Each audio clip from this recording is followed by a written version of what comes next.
नमस्ते दोस्तों, मैं जितेंद्र कुमार आपका स्वागत करता हूँ अपने इस यूट्यूब चैनल पे। आज हम इतिहास का एक चैप्टर जो कि है भारतीय राष्ट्रीय कांग्रेस, यह पीपीएससी के दृष्टिकोण से और बिहार में होने वाली या फिर कोई भी होने वाली परीक्षा के दृष्टिकोण से अति महत्वपूर्ण टॉपिक है, क्योंकि इससे कहीं ना कहीं 1 या 2 नंबर का क्वेश्चन जरूर आ जाता है। अगर हमारे इस 20 से 25 मिनट में 2 नंबर आते हैं कोई भी एग्जामिनेशन में, तो वो कम नहीं होगा। आइए हम इसका क्विक रिवीजन करते हैं और जानते हैं भारतीय राष्ट्रीय कांग्रेस के बारे में।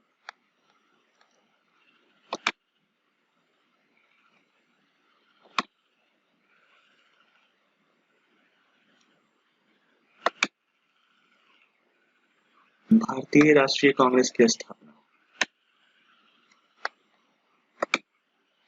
भारतीय राष्ट्रीय कांग्रेस की स्थापना एक अवकाश प्राप्त अंग्रेज आईसीएस अधिकारी ने की थी, जिसका नाम था एलेन ऑक्टेवियन ह्यूम, जिसे हम लोग एओ ह्यूम के नाम से जानते हैं। और कांग्रेस की स्थापना कब की गई थी? ये की गई थी 28 दिसंबर 1885 ईस्वी में। डेट महत्वपूर्ण नहीं है, लेकिन याद रखिएगा तो काफी अच्छा है। लेकिन ये साल महत्वपूर्ण है, याद रखिएगा। कांग्रेस की स्थापना कब की गई थी? 1885 ईस्वी में। किसने की थी? एओ ह्यूम। ठीक है। उसके बाद भारतीय राष्ट्रीय कांग्रेस के प्रथम अधिवेशन का आयोजन पुणे में प्रस्तावित था। कहाँ प्रस्तावित था? पुणे में। बट वहां पे एक बीमारी फैला हुआ था जिसका नाम था प्लेग, यानी पुणे में प्लेग फैल जाने के कारण यह पुणे में नहीं हो सका। प से पूना, ब से प्लेग फैल गया, पुणे में नहीं हो पाया।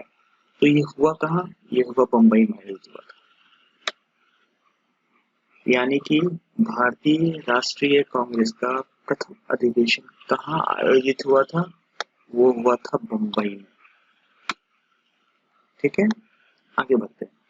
भारतीय राष्ट्रीय कांग्रेस का प्रथम अधिवेशन 28 दिसंबर 1885 को बम्बई के ग्वालिया टैंक में स्थित गोकुल दास तेजपाल संस्कृत कॉलेज में संपन्न हुआ था। कहाँ संपन्न हुआ था? बम्बई के ग्वालिया टैंक में स्थित गोकुल दास तेजपाल संस्कृत कॉलेज में संपन्न हुआ था। प्रारंभ में इसका नाम, किसका नाम? कांग्रेस का भारतीय राष्ट्रीय संघ रखा गया था, परंतु कुछ समय पश्चात दादा भाई नेहरू के सुझाव पर इसका नाम बदलकर भारतीय राष्ट्रीय कांग्रेस कर दिया गया। भारतीय राष्ट्रीय कांग्रेस की स्थापना के समय भारत का वायसराय कौन था? लॉर्ड डफरिन था। ये एक बहुत इंपॉर्टेंट पॉइंट है एग्जाम के पॉइंट ऑफ व्यू से, कि भारत में जब भारतीय राष्ट्रीय कांग्रेस की जब स्थापना हुई तो वहां भारत का वायसराय कौन था? कौन था वायसराय? लॉर्ड डफरिन था। और ये एक और महत्वपूर्ण है, कांग्रेस के प्रथम अध्यक्ष व्योमेश चंद्र बनर्जी थे। उनके द्वारा घोषित कांग्रेस का उद्देश्य देश के विभिन्न भागों के नेताओं को एकजुट करना, जाति, धर्म एवं क्षेत्र से संबंधित सभी विद्वेषों को समाप्त करना था। याद रखिएगा, व्योमेश चंद्र बनर्जी क्या थे? प्रथम अध्यक्ष थे। अधिवेशन के समाप्त होने के एक सप्ताह बाद कलकत्ता के समाचार पत्र द इंडियन मिरर ने लिखा, क्या लिखा? बम्बई में आयोजित प्रथम राष्ट्रीय कांग्रेस भारत में ब्रिटिश शासन के इतिहास में एक महत्वपूर्ण अध्याय जोड़ता है। पहला बार किसने लिखा था? द इंडियन मिरर ने लिखा। ठीक है, क्या लिखा? ये एक महत्वपूर्ण अध्याय जोड़ता है। अब जब कांग्रेस का स्थापना हुआ तो सभी ने कुछ न कुछ अपना बयान दिया, वक्तव्य दिया। तो उसके कुछ वक्तव्य यहाँ पे उल्लेखित है, सभी का नहीं लेकिन कुछ का उसमें अति महत्वपूर्ण है। जैसे बिपिन चंद्र पाल, आपको पता ही होगा लाल बाल पाल के बारे में। तो उनमें से एक बिपिन चंद्र पाल ने क्या कहा था, कांग्रेस एक प्रकार की याचना करने वाली संस्था है। यानी ये क्या बोले थे, कांग्रेस एक संस्था है जो याचना करती है। किसके पास याचना कर रही है? अंग्रेजों के पास याचना कर रही है। तिलक जी, उन्होंने बोला था यदि वर्ष में एक बार मेढक के तट टकराएंगे तो कुछ नहीं मिलेगा। उसी तरह लॉर्ड डफरिंग ने कहा था कि कांग्रेस संभ्रांत लोगों का प्रतिनिधित्व करने वाले एक संगठन है। यहाँ से क्वेश्चन पूछा जा सकता है कि यह वक्तव्य किसका है। लॉर्ड कर्जन ने क्या कहा था, कांग्रेस लड़खड़ाकर गिर रहा है, भारत में रहते हुए मेरी इच्छा है कि मैं इसको शांतिपूर्वक और शांति में अपना सहयोग दे सकूं। लाजपत राय, कांग्रेस लॉर्ड डफरी के दिमाग की एक उपज है। अश्विनी कुमार दत्त, कांग्रेस के सम्मेलन 3 दिनों का तमाशा है। और बंकिम चंद्र चटर्जी, कांग्रेस के लोग पदों के इन लोगों का ऐसा कहना था। एक नोट देने वाली बात यहाँ लिखी गई है कि स्वतंत्रता प्राप्ति के बाद गांधी जी ने राष्ट्रीय कांग्रेस के संगठन को समाप्त करने का सुझाव दिया था, बट आज तक कांग्रेस को समाप्त नहीं किया गया है। आज तक कांग्रेस के नाम नहीं चल रहा। लाजपत राय ने ह्यूम के बारे में लिखा था। कौन थे ह्यूम? जिन्होंने कांग्रेस का स्थापना किया था। ह्यूम स्वतंत्रता के पुजारी थे और उनका हृदय भारत की दुर्दशा पर होता था। यानी उनको पता था कि भारत में कितनी तकलीफ है लोगों की, और उनके दुर्दशा पे वो अपना वक्तव्य दिए थे। कांग्रेस की स्थापना से पहले भी कुछ राजनीतिक संस्थाएं थी जो भारत में चल रही थी। इसमें कुछ ऐसी संस्थाएं हैं जिनके बारे में पूछा जाता है या पूछा जा सकता है, जैसे ब्रिटिश इंडिया सोसाइटी। इसके संस्थापक कौन थे? William Adams. कहाँ स्थापना किया गया? मुख्यालय कहाँ था? कोलकाता। कब किया गया था? 1840। डेट याद रखिएगा, समय याद रखिएगा, किसने किया था ये भी याद रखिएगा। British Indian association, Debendranath Tagore, 1851, Kolkata. Bombay association, वर्तमान में का नाम क्या है? बॉम्बे प्रेसिडेंसी एसोसिएशन है। दादा भाई नेहरू जी ने इसकी स्थापना की थी।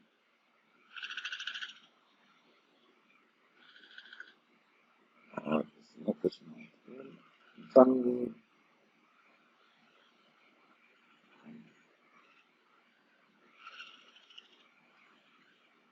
उसके बाद कुछ यहाँ से इंपॉर्टेंट आता है।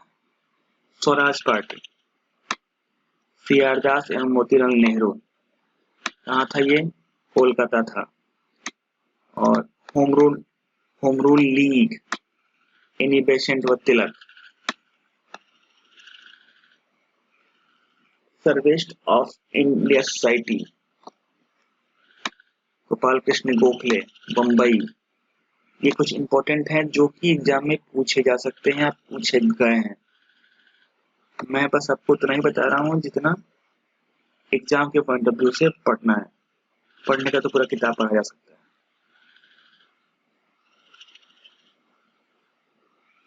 है। ये है भारत की तस्वीर।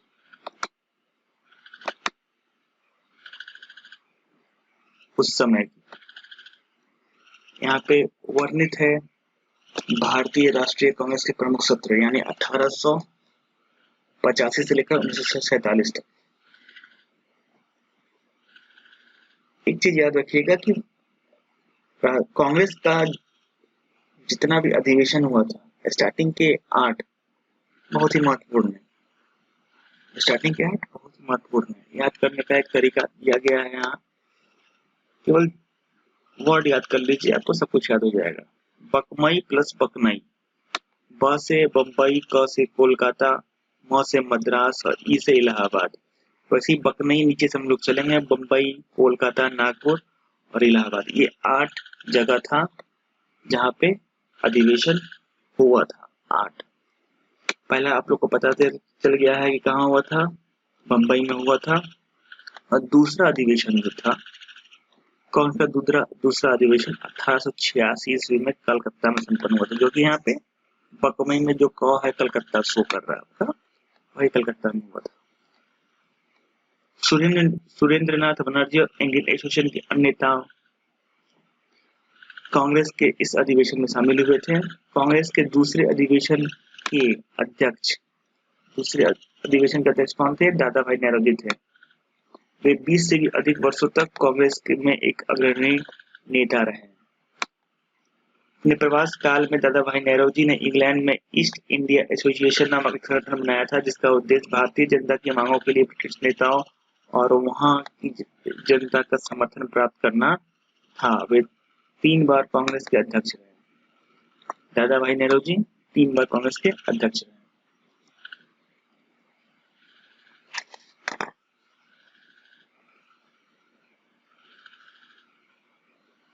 ठीक है। ब्रिटेन ने दादा भाई नौरोजी की अध्यक्षता में भारतीय सुधार समिति ब्रिटेन ने दादा भाई नौरोजी की अध्यक्षता में भारतीय सुधार समिति की स्थापना की थी। इसी को कहा था इंडियन रिफॉर्म्स कमेटी। वे ब्रिटिश पार्लियामेंट में चुने गए, जहां उन्होंने भारत के हितों के लिए आवाज उठाई। वे एक ऐसे प्रारंभिक नेता थे जिनका मत था कि भारत जनता का दरिद्र अंग्रेजों द्वारा भारत के शोषण और भारत के धन को इंग्लैंड ले जाने का परिणाम है। नरमपंथी नेता दादा भाई नौरोजी को great old man of India के नाम से भी जाना जाता है। किसे जाना जाता है? दादा भाई नौरोजी को किस नाम से जाना जाता है? Great old man of India.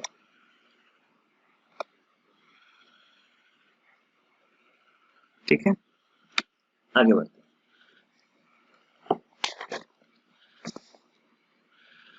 कुछ इंपॉर्टेंट पॉइंट रिमेम्बर करते चलिएगा। दूसरा जो अधिवेशन हुआ था उसके अध्यक्ष कौन थे, ये आपको याद हो चुका है। आगे बढ़ते हैं। 1887 ईस्वी में, यानी 85-86 दूसरा हो चुका था, 87 यानी तीसरा कांग्रेस की अध्यक्षता करने वाला प्रथम मुस्लिम अध्यक्ष कौन थे? बदरुद्दीन तैयब जी। एक इम्पोर्टेंट पॉइंट है, याद रखिएगा। प्रथम मुस्लिम अध्यक्ष के नाम बारे में पूछा जाता है एग्जाम में, वो कौन थे? बदरुद्दीन तैयब जी। 1888 के इलाहाबाद अधिवेशन में लगभग 1300 प्रतिनिधियों ने भाग लिया, जिसकी अध्यक्षता जॉर्ज यूले कौन कर रहे थे? George Yule. ये प्रथम अंग्रेज अध्यक्ष थे जो इंडियन नेशनल कांग्रेस की अध्यक्षता कर रहे थे। 1888 ईस्वी में विलियम डिग्बी की अध्यक्षता में लंदन में ब्रिटिश कम्युनिटी ऑफ इंडिया की स्थापना की गई। किसकी स्थापना की गई? ब्रिटिश कम्युनिटी ऑफ इंडिया की स्थापना की गई। कांग्रेस के अध्यक्ष बनने वाले अन्य अंग्रेज, कुछ और अंग्रेज थे जिनका नाम था विलियम बेडरबन, अल्फ्रेड बेड और हेनरी कॉटन। ये कुछ अंग्रेज थे जो कि कांग्रेस के अध्यक्ष रहे थे। कांग्रेस के आरंभिक 20 वर्ष 1885 से 1905 समान रूप से नरम दौर के नाम से जानते हैं। इस काल में अंग्रेज ने धीरे धीरे सुधार लागू करने तथा सरकार एवं प्रशासन में भारतीयों को अधिकार स्थान देने की मांग की। यानी स्टार्टिंग में इन्होंने धीरे धीरे अधिवेशन करते थे, अंग्रेज के पास जाते थे, अपनी मांगों को रखते थे, अंग्रेज उन्हें सहमति देते थे, हामी भरते थे और वापस भेज देते थे। यानी ये केवल अपनी मांग को वहां रखते थे, बट वहां से कुछ प्रॉपर रिस्पॉन्स नहीं मिलता था। कांग्रेस ने विधानसभाओं में ज्यादा अधिकार देने तथा इनकी सभाओं की तरह को निर्वाचित कर विधानसभा प्रतिनिधि संस्थाएं बनाने का मांग उठाई। इस मांग की भारतीय को उच्च सरकारी पदों पर भर्ती किया जाए। सिविल सर्विस परीक्षाएं भारत में भी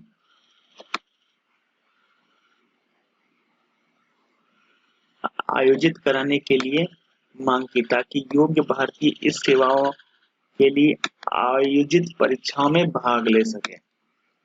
इससे पहले सभी परीक्षा ब्रिटेन में हुआ करती थी। इन्होंने यह मांग की कि भू राजस्व की कमी की जाए तथा भारतीय उद्योगों के विकास के लिए सरकार की आर्थिक नीतियों में परिवर्तन किए जाए। क्या किया जाए? भू राजस्व में कमी किया जाए और भारतीय उद्योगों के विकास के लिए भारत सरकार की आर्थिक नीतियों में परिवर्तन किया जाए। इन्होंने प्रशासन और सेना पर होने वाले अत्यधिक खर्च तथा भारतीय धन के विदेश जाने का विरोध किया। यानी भारत के लोग अब जागने लगे थे। भाषण एवं बोलने की आजादी, लोक कल्याण की योजनाओं का विस्तार तथा शिक्षा का प्रसार इत्यादि अन्य प्रमुख मांगे थीं। ये सभी सरल मांगे थी। इस दौर के कांग्रेसी नेता भारतीय समाज के उच्च वर्गों के थे। वे अंग्रेजी में शिक्षित थे और सोचते थे कि सरकार उनकी सभी मांगों को स्वीकार कर लेगी। ये उनका भ्रम था। इसका दृष्टिकोण ब्रिटिश विरोधी नहीं था। उनका विश्वास था कि उनकी न्यायोचित मांगों पर सोचने और स्वीकार करने के लिए सरकार विवश होगी।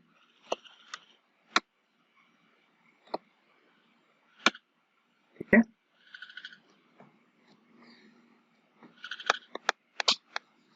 ब्रिटिश सरकार ने कांग्रेस की मांगों पर ध्यान नहीं दिया। प्रारंभ में ब्रिटिश शासकों ने कांग्रेस के प्रति कुछ सहानुभूति दिखाई थी, परंतु जल्द ही उन्होंने विरोधी रवैया अपना लिया। अधिकारियों की कांग्रेस अधिवेशनों में भाग लेने पर रोक लगा दी तथा कांग्रेस को एक राजद्रोही संगठन समझा जाने लगा। यानी अब कांग्रेस को राजनीतिक राजद्रोही संगठन समझाने लगा था।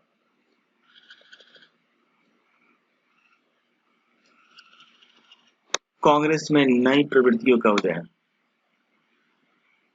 जब जब इंसान को दबाया जाएगा तब तब वो उग्र होकर वहां से बाहर निकलने की कोशिश करेगा। अंग्रेज यहाँ पे भारतवासियों को दबा रहे थे, तो अब कुछ नई थ्योरीज होने वाली है। आइए देखते हैं। 19वीं सदी के अंत से सरकार की दमनात्मक की कार्रवाइयों में वृद्धि हो गई, यानी और वो परेशान करने लगे।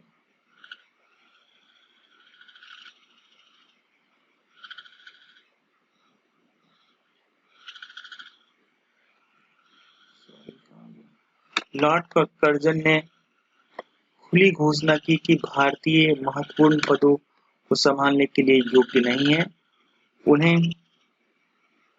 उसने कांग्रेस को नष्ट करने के लिए अपने लक्ष्य की घोषणा की। उसने फूट डालो और शासन करो की नीति अपनाई। कर्जन ने क्या किया? फूट डालो शासन करो की नीति अपनाई।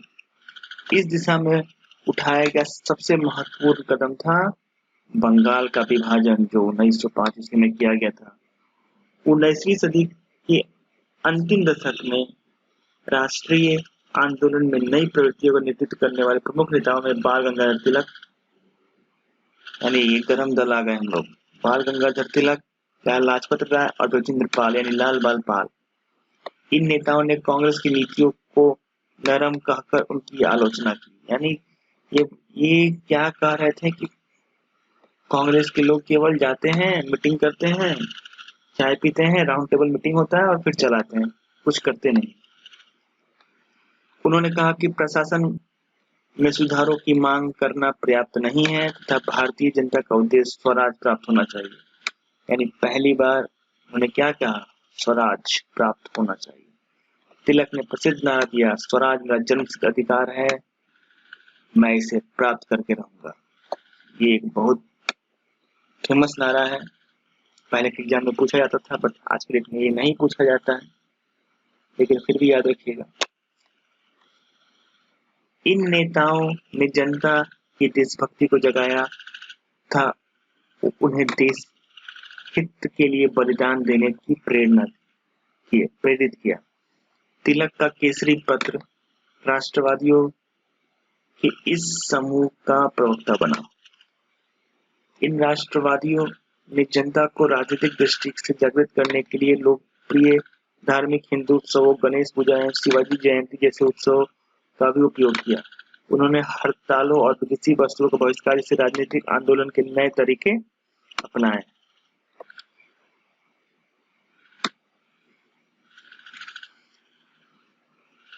भारतीय राष्ट्रीय कांग्रेस और उनके अध्यक्ष के बारे में अब देख लीजिए। अगर आप बीपीएससी की तैयारी कर रहे हैं, बीपीएससी किसी भी एग्जाम की तैयारी कर रहे हैं, तो इसमें जो पहला यानी प्रथम जहां जहां लिखा हुआ है वो इम्पोर्टेंट है, और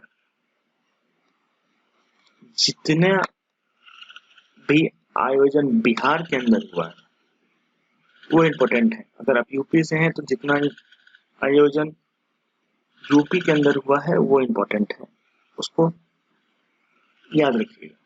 जैसे कि दादा भाई नेहरू प्रथम पारसी अध्यक्ष थे, बदरुद्दीन तैयब जी प्रथम मुस्लिम अध्यक्ष थे, जॉर्ज यूले प्रथम अंग्रेज अध्यक्ष थे। और आगे जैसे हम लोग बढ़ेंगे, अगर हम बीपीएससी की तैयारी कर रहे हैं तो पटना, बांकीपुर, यहाँ कौन थे? रंगनाथ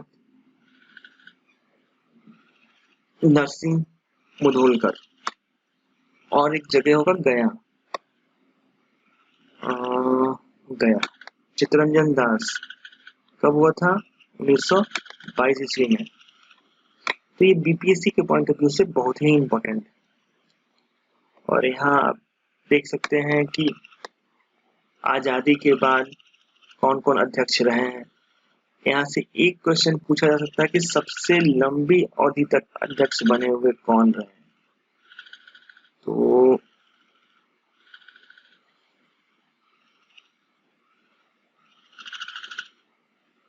सोनिया गांधी सबसे ज्यादा देर तक अध्यक्ष पद पर रही है कांग्रेस की। हालांकि आजादी के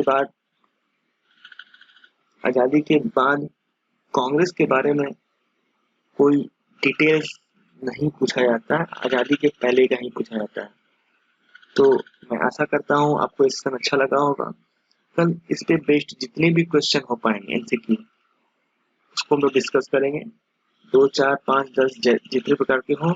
और कल का हमारा जो टॉपिक होगा वो होगा महात्मा गांधी के बारे में। महात्मा गांधी एक ऐसा टॉपिक है जिससे कहीं ना कहीं कोई ना कोई प्रकार का क्वेश्चन आता है एग्जाम में। कल हम महात्मा गांधी के बारे में पूरे डिटेल्स एनालिसिस करेंगे, और जो भी एमसीक्यू बनता है महात्मा गांधी से रिलेटेड उसको हम लोग पढ़ेंगे। Thank you.